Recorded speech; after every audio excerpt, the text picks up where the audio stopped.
I know folks have wanted to talk to Todd and Savannah, so they're here to do that. I'm going to let them introduce themselves, tell a few words, we'll take questions after. How are you guys? Good. We woke up today and they were still at home.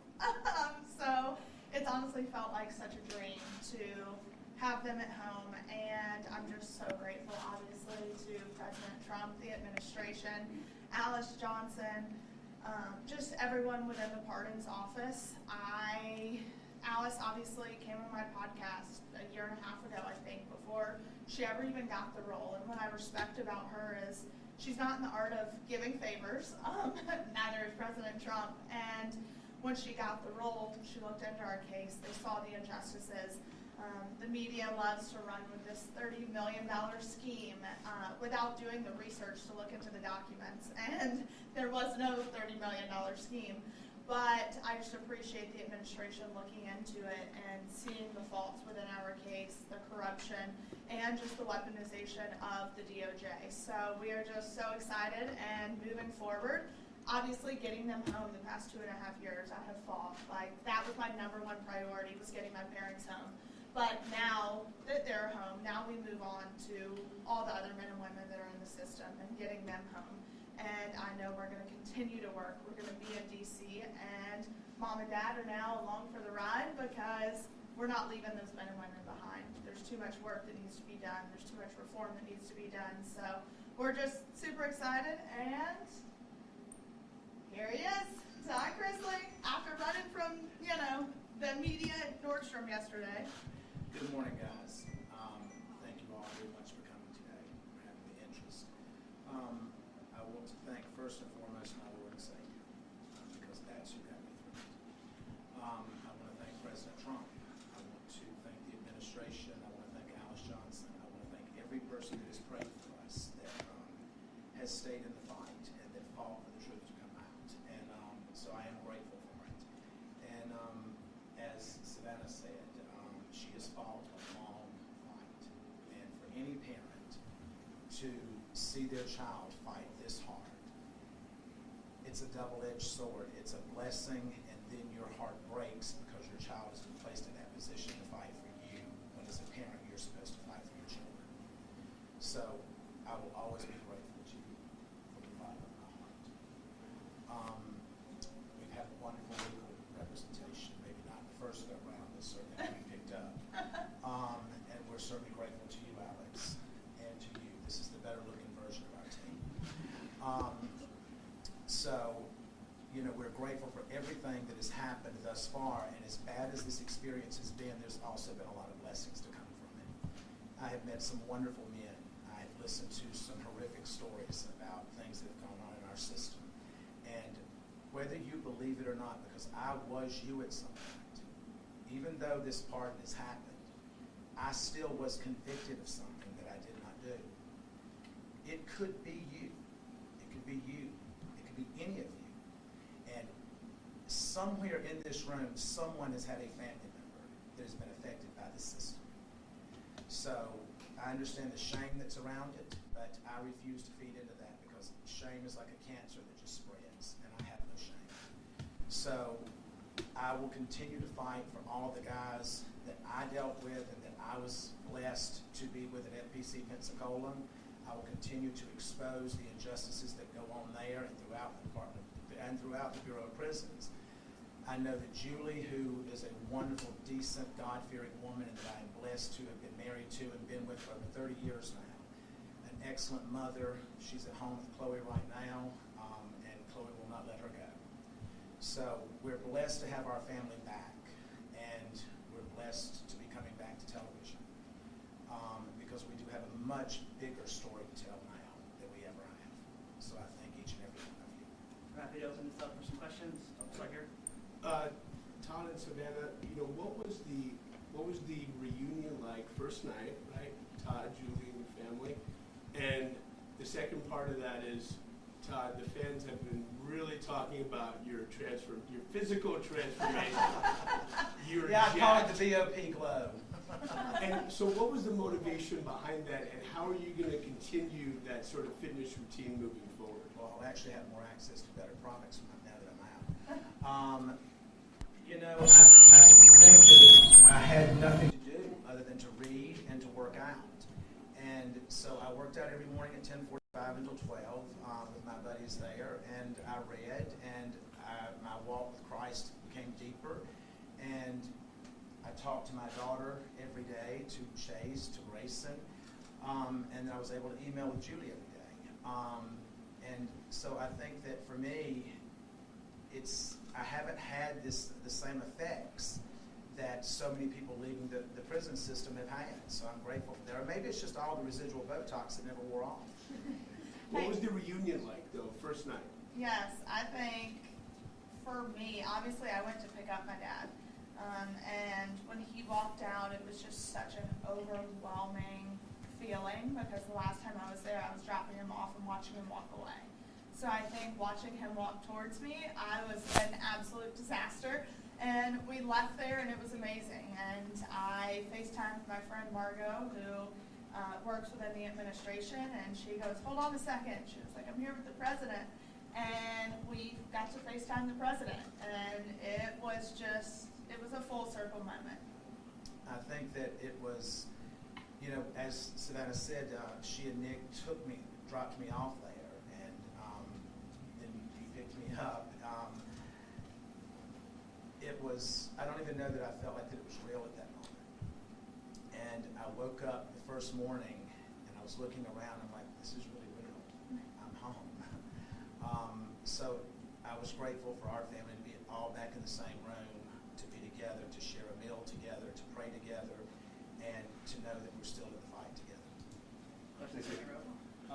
Mr. Chrisley, do you have any remorse for the actions that led to your evictions? You must be seeing him. What? Do I have any remorse? I would have remorse if it was something that I did. Okay. Well, your wife did apologize last year in federal court. Well, let me explain to you how that works, if you don't mind. Yeah.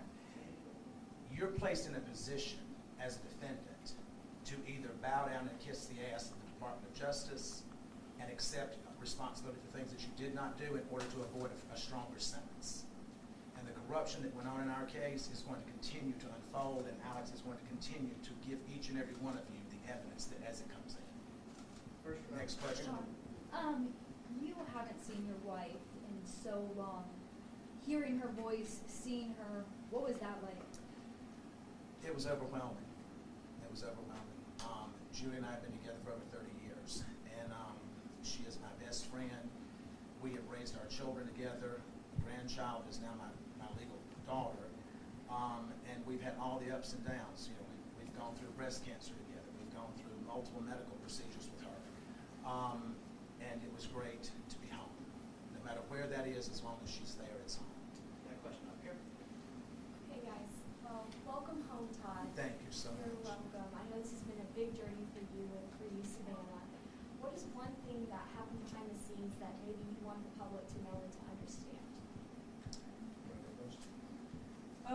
I think, you know, obviously the biggest misconception right now is that I either paid for a pardon or slept for a pardon. That's something or like, that's the biggest misconception right now. And if people knew the countless hours and the money and the time that I spent going to DC, literally with not a meeting scheduled, and I just got on a plane and went and said, I'm going to be in the right room at the right time and meet the right people. I fought hard and I was exhausted, and I begged for meetings. There was nothing I was never too good to ask. And that's the thing, is people think, oh, you're a celebrity, you're white, you have money, that we got an upper hand, and we didn't. I had to fight, and I was relentless, and that's how it happened. Finally, people listened. So for me, that would be something that people just don't quite understand. I think for me, watching it all unfold and listening to what she said was coming up next, and just being consumed with pride, while at the same time knowing that this is a long shot, because so many people are told no. And being in the prison system, anyone that says that it's a fair shake, it's not. Because I dealt with young African American males in the prison that I was in that were not treated the same. They were denied programming. They were denied access to certain things. I was not denied that. but we know why it wasn't denied that. And so I think that that is a much bigger picture that we all as a society as a whole need to look at, that we are one. And whether you're Republican, Democrat, or whatever, at the end of the day, when you're in that hospital, you don't care if it's a Democrat treating you or a Republican. Now, some of you may, but I want whoever's going to be the best person to do that. Yeah, you're another. Thank you. So there's no telling how many times Savannah's Instagram was refreshed yesterday with everyone looking for that glimpse of getting to see Todd. And then the first time we see you live on Instagram is in Nordstrom shopping. Can you talk about that? And then were you hesitant at all for that to be the first glimpse of you shopping at Well, Nordstrom? we thought through our security detail that we had beaten that and that we were good to go. And what we did not realize is that there was multiple outlets that were following us, but we had interference with the security team. And I don't know why it's that exciting to go watch me buy underwear. I mean, it's just not. But we went in to grab a few things because of I have an event to go to tomorrow. And then we looked up and there's people in Nordstrom coming and said, you need to understand that the press is here, the press is here. And so I'm like, they're just wanting this one first picture. And so I said, go live with it. And I said, and that stops them. And so that's what we did. Did it work? It did. We Hey. go down the front and the back. But What do you have to say to the people who say you're only pardoned because of your status? I understand it. I understand that that's not something that you can look at and say, well, that had nothing to do with it. I don't know if it did or if it didn't, because I wasn't involved in the process. But what I can tell you is that I believe in our President of the United States, and I believe in his commitment. When he created the First Step Act, that was to help incarcerated individuals. It was not adhered to by the Department of Justice. And the entire time during the Biden administration, it was not adhered to. So to hear him say that it is now going to be adhered to and Pam Bondi is going to make sure of that, literally since Pam Bondi has stepped in, now the Bureau of Prisons have been given a directive through a new director who I have such a huge amount of faith in, William Marshall, that he is going to make sure that the First Step Act is implemented, and these men and women are going to get the credit that they're supposed to be getting. They're going to get the training and the education that they're promised, and they're going to be given a right to go back to their families in a speedier way.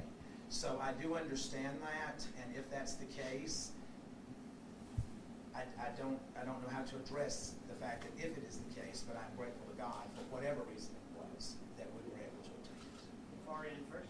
Hi, we know you've called the Nashville area home for a few years, having a home in Brentwood, Bellmead. What's your plans for potentially keeping your life here in Nashville and in the future? We do have future plans. Nashville will always hold a very special place in our heart. But we have other plans. Do you plan to stay here? We will probably always have a presence here. I don't know that we'll be here full time. That row, but So after people have been incarcerated, a lot of times they say that isolation and that feeling almost of not being able to associate with family and friends is almost for them feeling like part of a death. And then having them come back is almost like a second chance. Now that you have all this new understanding, these experiences, really having that conversation with people in very different ways of life, how do you plan to use your platform and to share different messages if you do, now that you're continuing to have this TV show? This will always hold this. You can't go through what we've been through and walk away from it. I'm fortunate, so is Julie, that we never lost contact with our children. Julie and I emailed 10 times a day. And I think it's also important to understand that I was at a camp. It was the brokest child camp that you could go to. The accommodations were not great. But it, needless to say, was a camp. It was a former military base. So we had free access to walk, and we had a track and a weight pile, and we had things that we could do. But there are men there that after, I think statistically, after the first 2 years, people lose contact with their loved ones. And that I can't even imagine how that must feel, but at the same time, I think that we at this point, God has said, when you know better, you do better. And it's our job at this point to expose all of that and to try to make those men and women's lives better if we can. And that's what I plan to do. So let's take a step back and take a look forward. First of all, what were first reactions to the part where you just shocked? And looking forward, tell us, your return to television, this docuseries. Can you tease what it will be like in nature, what the focus will be? Tell us about that. I mean, when I got the call, like I said, I was walking into the grocery store and I stopped in the parking lot. I was like, what do I do? I was like, okay, go back to my car. And so I sat in my car and had that phone conversation that's online with President Trump. And I was in such shock. I really didn't know what to say. I started crying. Grayson was with me and we're like, oh my God, it's happening. It's happening. And I really don't even remember driving home. Like, I was in such shock. And I then was able to talk to my parents and tell them what had happened, but it had already kind of spread like wildfire because President Trump's team posted the video and tagged it Trump Knows Best, which, I loved. But it spread like wildfire, and when they called, they're like, is this really real? Oh my, like, it was so hard to believe that it was actually happening. I had a staff member that came to me and said, you've just been pardoned. And I just looked at him and he says, no, really, you've been pardoned, it's in the news. And so I walked up to call her and she said, it's true, it's true. So I remember walking back from the phone and just feeling numb, not really knowing. And then after about 10 minutes, all I could think about was the guys that I was living behind because I had made such wonderful relationships with those men. And when I left that day, there was only 317 men at our camp, but they were lined up shouting when I was walking out. And they were saying, don't leave, don't forget us, don't forget us. And my commitment is to them that I will never forget. And how about the docuseries? So we had been filming, and we had just wrapped filming for all intents and purposes, and then we get the call that they had been pardoned, so we picked right back up, and we're excited because I think this new show is going to give, first off, it's going to give people a look into the trial and things that we went through, and we're going to set the record straight, put some documents out there. Alex is on there, but it comes full circle because we go back and then we get to the point where mom and dad are pardoned and now we move forward with our lives. And I know for me personally, now I get to be a normal 27-year-old, almost 28. And so my goal, it's like we were talking last night, it's like I'm traveling to 30 countries by the time I turn 30. But going to DC is going to be, I will be there a lot more because now I hope to work with the Federal Bureau of Prisons and Billy Marshall and help them expose the corruption because he has vowed to hold people accountable if there has been abuse and corruption to occur. So I'm extremely excited for that and to work with some organizations, put bills in front of Congress, especially for women who are incarcerated. So that's kind of our goal. And then obviously they've already got all the offers rolling in, so it's going to make life so much easier. You'll see him on quite a few different shows, I have a feeling. So one more question, and then I think we're... Can Todd confirm that you will be a part now of the second portion of the series? We are. Okay. Yeah, We started filming literally the night that we got home. as soon as we got home. So I think with this new series, you will see the first time he and mom see each other for the first time. Last question. Let her have this question. And so I understand you're saying you were wrongfully convicted and that information will come out, but my question is, so, it was under the first Trump administration when the investigation happened and the charges, so how can it be political? Well, if you will look at the individuals that prosecuted this case and that lied to the courts, and that these prosecutors are no longer with the U.S. Attorney's Office. Tommy Krepp left and is now at the FDIC. Annalise Peters, she is now with Meta. You don't go to Meta and give up a career as a prosecutor. That's not what you do. You don't go to the graveyard of the FDIC when you're trying to build a career as a defense attorney. So I also think it's very important to note that it took 7 years to issue a formal indictment. exactly. So the investigation was going on for almost a decade. And when you look at it, our judge was the youngest African-American female appointed by Obama. So she allowed so many things to come into trial with the Fourth Amendment violations, and magistrate judge ruled that all the evidence must be thrown out because it was obtained illegally. So we don't know if stuff was planted. Mark Braddock was involved.